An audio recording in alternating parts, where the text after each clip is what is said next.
فترة من فترات التاريخ الغابرة، وعلى ثرى البقعة المباركة التي اختارها الله لتكون مثابة للناس وأمنا، وفي ظل أجواء مليئة بالظلم والجهل وتحكم الغني بالفقير وسيطرة القوي على الضعيف، كان العالم كله يرقب ولادة جديدة تنتشل الأمة من وحدتها وتطيح بالظلم والطغيان، لتضع الأمور في نصابها وتعيد للإنسانية كرامتها وترتفع بالبشرية من حياة الذل والضياع، متطلعة بها إلى حياة العزة والمجد. وسط هذه الأجواء الملبدة بغيوم الجهل والشرك والوثنية كانت الولادة المرتقبة، فانتبهت مكة على إيقاع صوت الحق ينطلق من بين أزقتها، وأفاقت تلك المدينة المقدسة الوادعة على أنغام الترحاب بالوليد اليتيم الذي لم يكن يخطر ببال أحد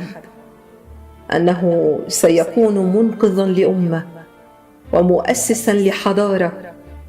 ومعلماً للبشرية وقائداً لركب الإيمان والتوحيد وقائماً بين الناس بالعدل. إن أردت العدل كان محمد، وإن أردت الحق كان هداه،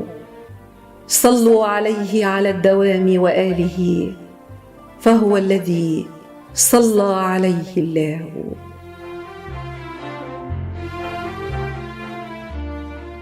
في برهة من الزمن غير صلى الله عليه وسلم العالم كله، وشهد له العدو قبل الصديق والكافر قبل المسلم، فسبحان الله، فرد واحد غير مجرى التاريخ.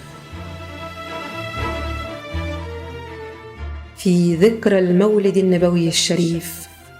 مولد رسولنا الكريم صلى الله عليه وسلم، ميلاد أمة ورسالة وحضارة، قاوم بكل مقوماته حتى رفع راية الحق وتحمل من أجلها كل الصعاب، جاع فصبر وربط على بطنه الحجر، ثم أعطي فشكر وجاهد في سبيل الله فانتصر. صلوات ربي وسلامه عليك سيدي يا رسول الله، وعلى آلك وصحبك وسلم تسليما كثيرا. والله ما طلعت شمس ولا غربت إلا وحبك مقرون بأنفاسي، ولا خلوت بقوم أحادثهم إلا وأنت حديثي بين جلاسي. والله ما طلعت شمس ولا غربت إلا وحبك مقرون بأنفاسي، ولا خلوت إلى قوم أحدثهم إلا وأنت حديثي بين جلاسي، ولا ذكرتك محزونا ولا فرحا إلا وأنت بقلبي بين وسواسي، ولا هممت بشرب الماء من عطش إلا رأيت خيالا منك في الكاسي، ولو قدرت على الإتيان جئتكم